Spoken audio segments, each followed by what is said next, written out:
మాజీ ఛాంపియన్ల పోరులో Chennai Super Kings పైచేయి సాధించింది. వాంఖడే స్టేడియం వేదికగా జరిగిన మ్యాచ్లో ముంబైని 103 పరుగుల భారీ తేడాతో చిత్తుగా ఓడించింది. ఇటు బ్యాటింగ్ అటు బౌలింగ్లో అదరగొట్టింది సిఎస్కే. ఫలితంగా భారీ విజయాన్ని సొంతం చేసుకుని పాయింట్ల పట్టికలో టాప్ 5లో కూర్చుంది. ఏకపక్ష మ్యాచ్లో ముంబై ఇండియన్స్ ను చిత్తుగా ఓడించిన చెన్నై ఐపీఎల్ 19వ సీజన్లో 3వ విజయం నమోదు చేసింది.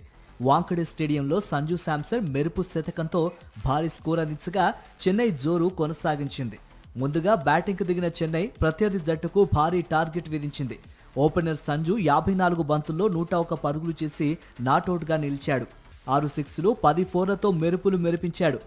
ఇక మిగిలిన చెన్నై ప్లేయర్స్ చేసిన స్కోర్ కూడా జతకాగా ముంబైకి 208 పరుగుల లక్ష్యం ఎదురైంది. చెన్నై విధించిన భారీ లక్ష్యాన్ని ఛేదించడంలో Mumbai చేతులెత్తేసింది.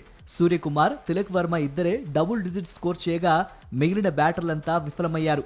Danish Malewar, Naman Dhir, Rutherford డకౌట్గా పెవిలియన్కు చేరగా Quinton de Kock, Hardik Pandya, Shardul Thakur single digit స్కోర్తో వెనుదిరిగారు.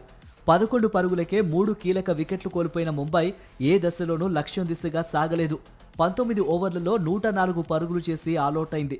దీంతో సొంత గడ్డపై ముంబై అతి దారుణమైన ఓటమిని చవిచూసింది.